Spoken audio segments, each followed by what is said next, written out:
1991 പുറത്തിറങ്ങിയ Jonathan Demme സംവിധാനം ചെയ്ത the silence of the lambs psychological horror thriller ജോണറിലെ ഏറ്റവും പ്രശസ്തമായ ഒരു സിനിമയാണ്.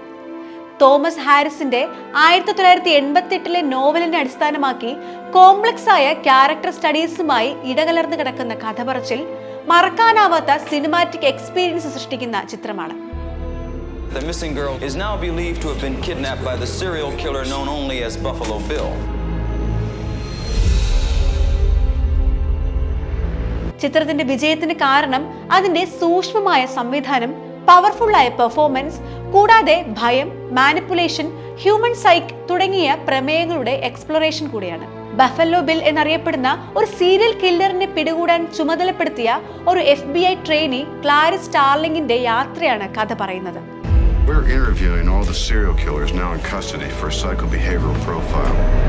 ബഫല്ലോ ബില്ലിന്റെ മനഃശാസ്ത്രം മനസ്സിലാക്കാൻ സ്റ്റാർലിംഗ് മുൻ സൈക്യാട്രിസ്റ്റും തടവിലാക്കപ്പെട്ട കാനബലിസ്റ്റ് സീരിയൽ കില്ലറുമായ ഡോക്ടർ ഹാനിബൽ ലെക്ടറിന്റെ സഹായം തേടുന്നു. ബഫല്ലോ ബില്ലിന്റെ കുറ്റകൃത്യങ്ങളെ കുറിച്ചുള്ള അന്വേഷണത്തോടൊപ്പം സ്റ്റാർലിംഗും ലെക്ടറും തമ്മിലുള്ള ബന്ധത്തിന്റെ വികസനവും സമാന്തരമായി പറയുന്ന സിനിമയാണിത്. The psychiatrist Hannibal Lecter.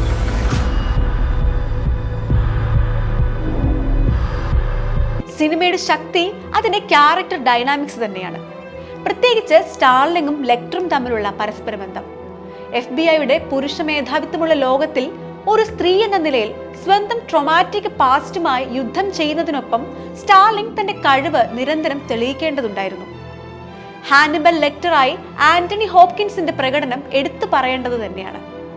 പരിമിതമായ സ്ക്രീൻ സമയം ഉണ്ടായിരുന്നിട്ടും ഹോപ്കിൻസ് ഒരു കരിസ്മാറ്റിക് ക്യാരക്ടറിനെ സൃഷ്ടിച്ചു. അവന്റെ ബുദ്ധിയും പ്രിഡേറ്ററി നേച്ചറും ഒരേ സമയം ഭയപ്പെടുത്തുന്നതും അതേപോലെ ആകർഷിക്കുന്നതുമാണ്. Be very careful. Believe me, you don't want Hannibal Lecter inside your head. Agents, darling.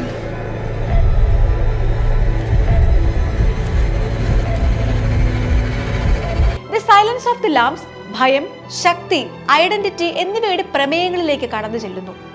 Clarice സ്റ്റാർലിംഗിന്റെ buffalo ബില്ലിന്റെ പിന്തുടരൽ നീതിക്ക് വേണ്ടിയുള്ള അന്വേഷണം മാത്രമല്ല, അവളുടെ സ്വന്തം ഭയങ്ങളോടും പാസ്റ്റ് ട്രോമാസിനോടും കൂടിയുള്ള ഏറ്റുമുട്ടൽ കൂടിയാണ്.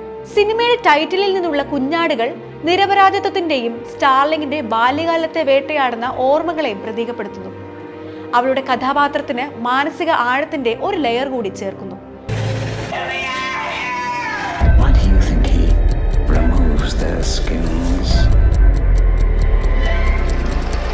ബഫല്ലോ ബിൽ പ്രത്യക്ഷത്തിലെ എതിരാളിയാണെങ്കിലും ലെക്ടറിലൂടെ സിനിമയുടെ നന്മയും തിന്മയും തമ്മിലുള്ള അതിർവരമ്പുകൾ മൂടിക്കളയുന്നു.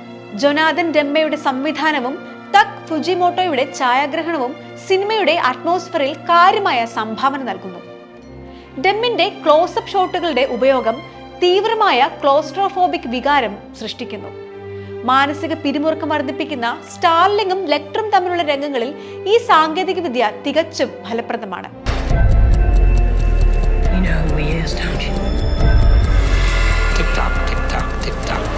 The silence of the lamb വ്യാപകമായ നിരൂപക പ്രശംസ നേടുകയും best picture, best director, best actor, best actress, best adapted script എന്നിവയുൾപ്പെടെ 5 അക്കാദമി അവാർഡുകൾ നേടുകയും ചെയ്തു.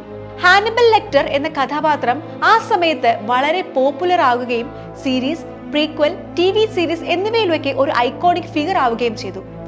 ശക്തവും സങ്കീർണവുമായ സ്ത്രീ കഥാപാത്രത്തിന്റെ ചിത്രീകരണം ഗ്രൗണ്ട് ബ്രേക്കിംഗ് ആയ മൂവ്മെന്റ് ആയിരുന്നു.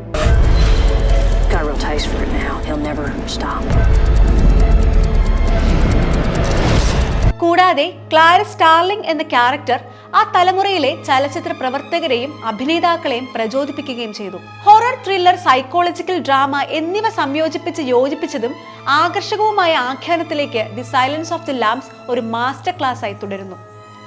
സങ്കീർണമായ തീമുകളുടെ പര്യവേഷണം, അവിസ്മരണീയമായ പ്രകടനങ്ങളും നൂതനമായ ദിശയും സിനിമാറ്റിക് ചരിത്രത്തിലെ ഒരു ക്ലാസിക് എന്ന സ്ഥാനം ഈ സിനിമ ഉറപ്പാക്കുന്നു. സിനിമ വിനോദം മാത്രമല്ല, മനുഷ്യ മനസ്സിന്റെ ഇരുണ്ട കോണുകളിലേക്ക് ആഴ്ന്നിറങ്ങാൻ പ്രേക്ഷകരെ വെല്ലുവിളിക്കുകയും ചെയ്യുന്ന കാലാതീതമായ സൃഷ്ടി കൂടിയാണ്.